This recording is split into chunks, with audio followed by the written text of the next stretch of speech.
이스라엘 백성들에게 가나안 땅을 약속을 하셨어요. 하나님께서 약속하셨기 때문에 그 땅에는 당연히 들어갑니다. 물론 시간도 좀 걸렸고 과정이 좀 힘들긴 했지만 하나님의 약속대로 반드시 가나안 땅에 들어가요. 근데 중요한 것은 가나안 땅에 들어가는 것이 중요한 것이 아니라 가나안 땅에 들어가서 잘 살아야 된다는 거예요.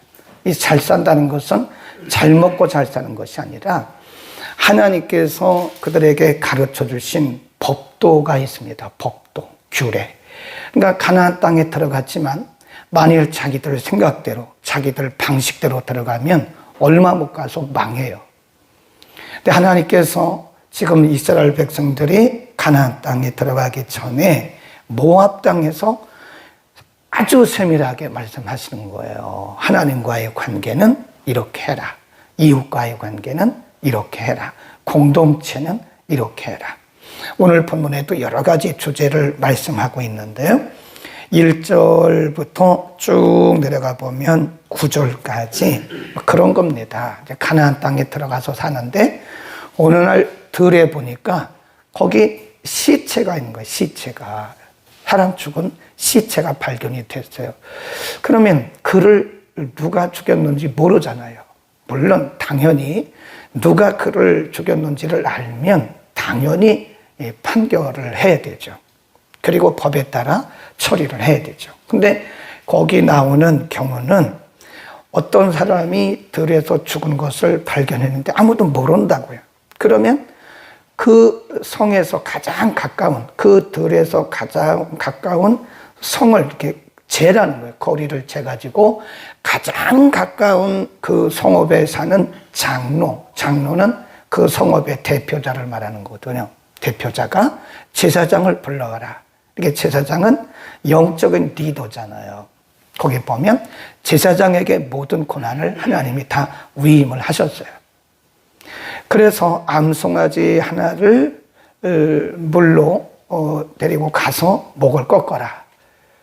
그게 무슨 얘기냐면 누가 죽였는지 모른다. 그럴 경우는 우리가 이 사람을 죽이지 않았다고 하는 증거를 그렇게 암송아지의 목을 꺾음으로써 분명히 증거하라. 그런 얘기입니다. 물론 그 사람을 죽인 자가 누군지 아는 경우에는 당연히 법대로 처리하면 되죠. 그러나 아무도 모른다고요. 그럴 경우에는 우리는 이 사람의 죽음에 대해서 무죄하다고 하는 것을 하나님 앞에 증명해 보여라 하는 것이고요. 또 한 가지는 어쨌든 그 가장 가까운 성읍에서 살인자가 발견된 거잖아요. 그렇기 때문에 우리에게도 책임이 있다고 하는 공동체의 책임이 있다라고 하는 것을 이 이스라엘 백성들에게 지금 하나님이 보여주시는 거죠. 그러니까 이 성읍에서 가장 가까운 들에서 사람이 누가 죽인지는 모르지만 죽임을 당했다고 하는 것은 그 가까운 성읍의 공동체에게도 책임이 있다라고 하는 거죠. 그러니까 우리는 신앙생활을 나 혼자만 잘한다고 되는 건 아닙니다. 나 혼자 아무리 기도를 많이 하고 아무리 많이 내가 성경을 통독을 하고 알고 있고 공부를 하고 아무리 그래도 우리가 공동체 일원으로서 공동체의 어떤 책임감을 가지고 살아가야 된다 하는 거죠. 그 다음에 두 번째 주제입니다. 11절부터 14절까지 10절부터 보겠습니다. 내가 나가서 대적과 싸움을 당하여, 그러니까 전쟁이죠. 전쟁을 할 때 그들을 내 손에 붙여서 내가 그들로 사로잡은 후에 포로입니다. 그러니까 전쟁 중에 포로를 잡았는데 그 중에 아리따운 여자가 있더라. 그런데 전쟁의 포로이기는 하지만 그 여인을 내가 사랑했다. 그러면 절차를 따라서 아내를 삼으라는 거죠. 거기 보면 12절 그를 내 집으로 데려갈 것이요 그는 그 머리를 밀고 손톱을 베고 또 포로의 의복을 벗고 내 집에 거하며 그 부모를 위하여 1개월 동안 애곡한 후에 내가 그에게로 들어가서 그 남편이 되고 그는 내 아내가 될 것이다. 그랬습니다. 포로는 전쟁에서 포로로 잡혀온 여인은 사실은 아무런 권한이 없죠. 어떻게 보면 짐승을 잡아온 것과 똑같은 거예요. 그런데 그 여인의 아름다움을 보고 내가 그 여인을 아내로 삼기를 원한다면 그 절차를 따라서 그 여인을 내 아내로 삼아라. 거기 보면 포로의 의복을 벗겨라. 그리고 그 부모를 위해서 1개월 동안 애국을 해라. 그리고 나서 그 여인을 집으로 데려다가 너의 아내를 삼고 너는 그 아내의 남편이 되라. 이 말씀은 사실 전쟁에서 포로로 잡혀온 여인은 종과 똑같은 거예요. 종이죠. 노예죠. 근데 비록 노예라 할지라도 그 여인의 인권이라는 게 있대요. 인권. 그래서 비록 그가 전쟁에서 포로로 잡혀왔지만 이런 절차를, 정당한 절차를 거쳐서 너의 아내로 삼으라고 하는 것은 비록 그가 종이지만, 포로로 잡혀온 종이지만 그 여인의 인권을 존중하라고 하는 것입니다. 이 굉장히 중요한 얘기예요. 하나님께서 모든 인간을 하나님의 형상대로 지으셨기 때문에요. 모든 사람은 그 사람의 조건과 환경과 어떤 신분에 상관없이 소중한 사람들이에요. 네. 성경의 사상은, 기독교의 사상은 인권을 소중히 여기는 겁니다. 사람을 존중하는 거예요. 내가 굉장히 기도를 많이 하는데 사람에게 막 한다. 그건 기도 하나만 하고요. 그건 성령 충만도 아닙니다. 진짜 기도를 많이 하는 사람들은 인권을 존중하고 사람들을 귀하게 여겨요. 그래서 성경이 뭐라고 그래요? 주님 대하듯 하라. 모든 사람들을 주님 대하다. 주님. 예수님 대하듯이 하라. 그러니까 성경의 사상은 모든 인간은 하나님의 형상대로 지음을 받았기 때문에 모든 인간은 다 인권이 있고 소중한 하나님의 피조물이라고 하는 것을 인정을 해야 된다는 거죠. 비록 그 사람이 신분이 낮아요. 그래서 사도 바울은 신약에 와서 뭐라 그러냐면 종이나 자주자나 헬라인이나 유대인이나 그리스도 안에서 그런 표현을 써요. 종이나 자주자나, 자주자는 말은 주인이거든요. 종이나 주인이나 유대인이나 헬라인이나 혈통이나 그 사회의 신분에 상관없이 모든 사람들은 소중한 하나님의 피조물이다. 그래서 우리는 함부로 하면 안 됩니다. 사람을 함부로 하면 안 돼. 비록 몸이 이렇게 불편하더라도요, 그 사람을 막 하면 안 돼요. 네. 그는 하나님의 형상대로 지음받은 하나님의 피조물이라는 거예요. 그러니까 사람의 인권을 마구 대하는 사람은, 사람에 대해서 마구 하는 사람은 제가 볼 땐 그건 성경 정신도 아니고요. 아무리 기도를 많이 해도 그 기도는 제가 볼 때 성경적인 기도가 아니다. 혼자 스스로 경건함을 가질런지는 모르지만 성경이 말하는 신앙은 아니다라고 하는 생각이 들어요. 그래서 우리는 모든 사람들을 소중히 여겨야 됩니다. 몸이 불편하다고 그래서, 또 사회적 신분이 그렇다고 그래서, 또 뭐 재산 정도가 약하다고 그래서, 학력 정도가 약하다고 그래서 사람을 함부로 대하는 것은 절대로 그건 성경적인 사상이 아니다. 모든 사람을 누구처럼 대해야 돼요? 주님 대하듯 하라 하는 것. 그 다음에 15절에서 17절에 보면 이런 말씀이 있어요. 어떤 사람이 두 아내를 두었는데 하나는 사랑을 받고 하나는 미움을 받다가 그 사랑을 받는 자와 미움을 받는 자가 둘 다 아들을 낳았다. 예. 근데 둘 다 아들을 낳았어요. 이쪽 여인도, 사랑받는 여인도 아들을 낳고 미움받는 여인도 아들을 낳았어요. 그런데 미움받는 자의 아들이 장자라. 네, 장자라.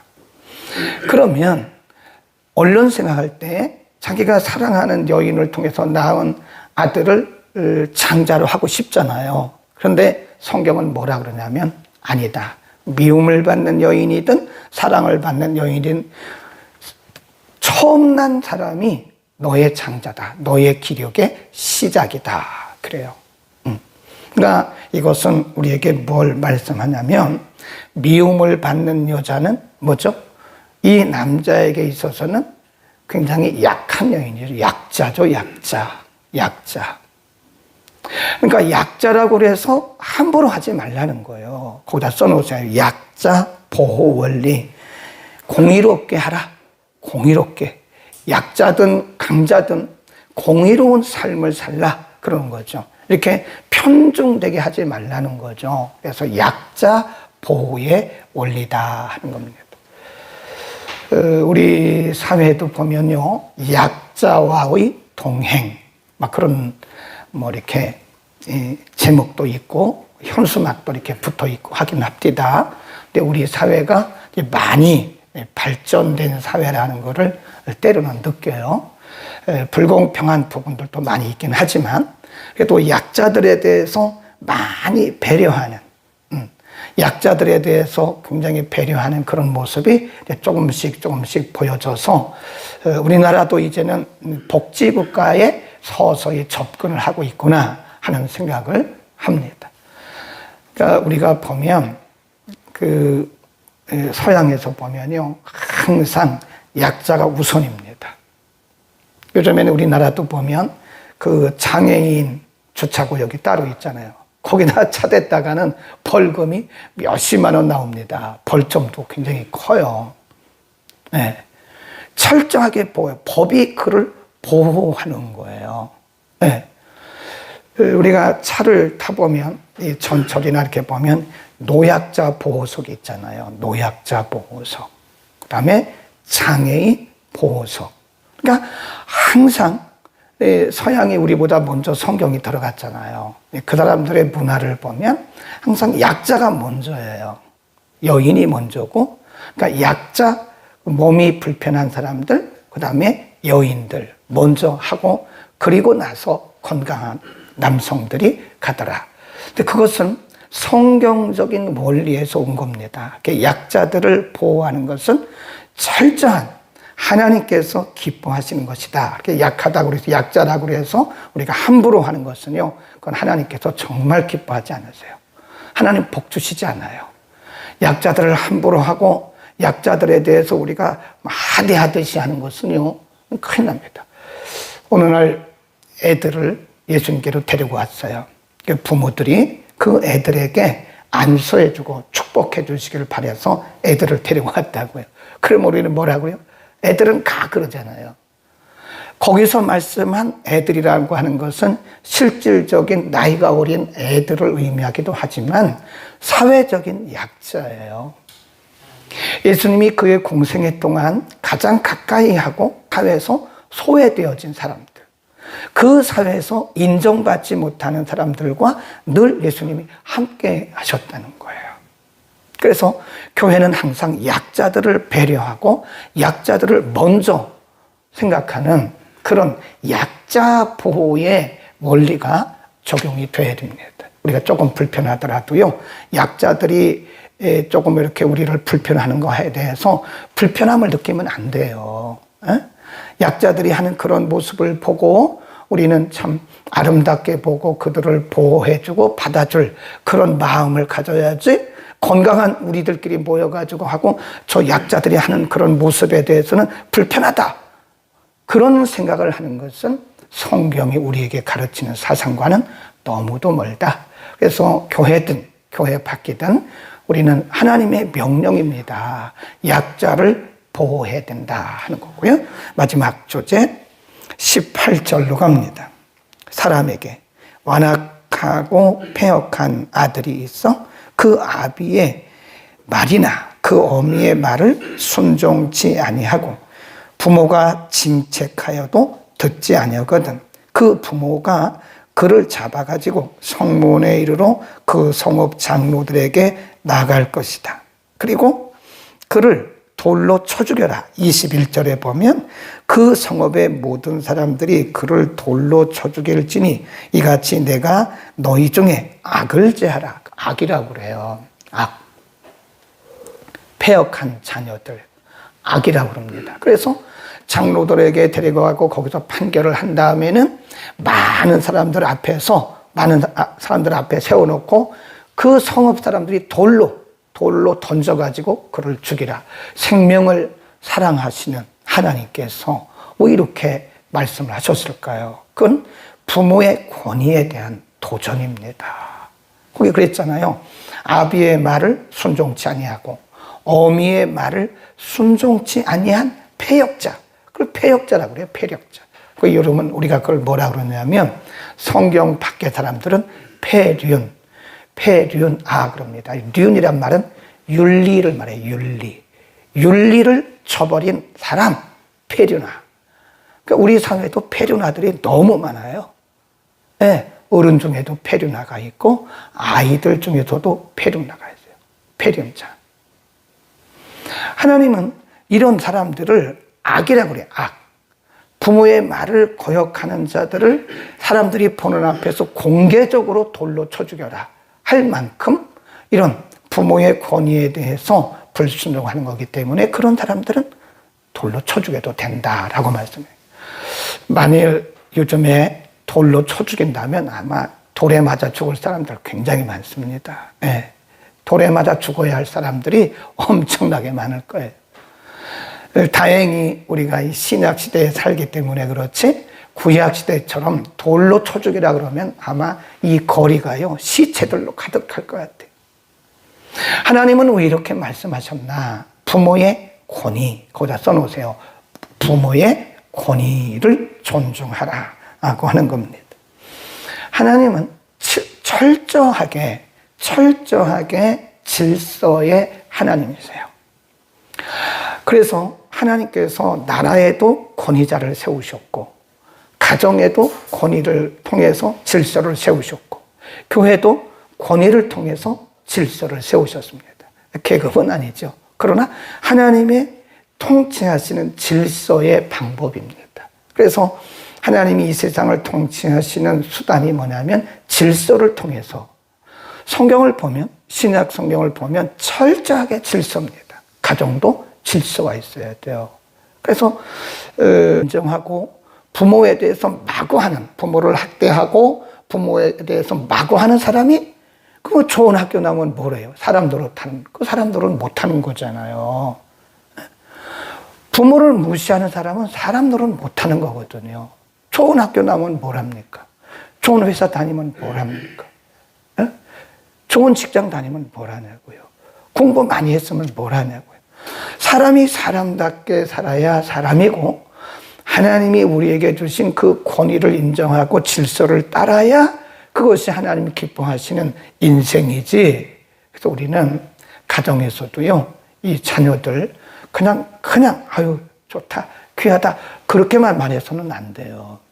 부모를 부모로 여길 줄 아는 그런 자녀들이 복을 받고 그런 자녀들이 하나님께 인정을 받는 것이다. 아멘. 기도하겠습니다. 거룩하신 우리 아버지, 하나님의 백성들은 거룩한 삶을 살라고 레위기의 말씀을 통해서 내가 거룩하니 너희도 거룩하라고 말씀하셨습니다.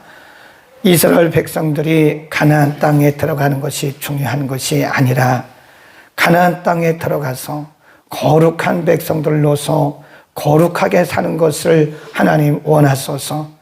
이렇게 거룩한 백성의 도를 가르쳐 주셨습니다.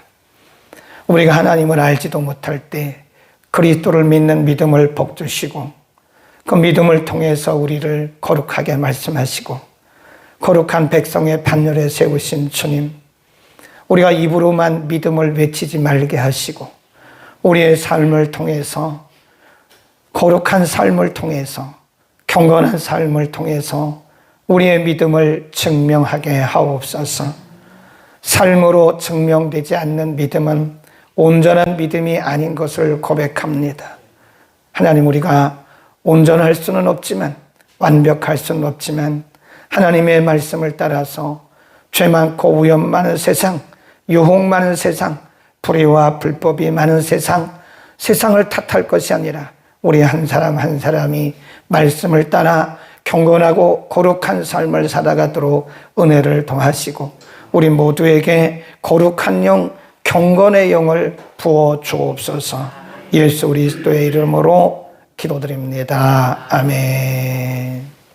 교회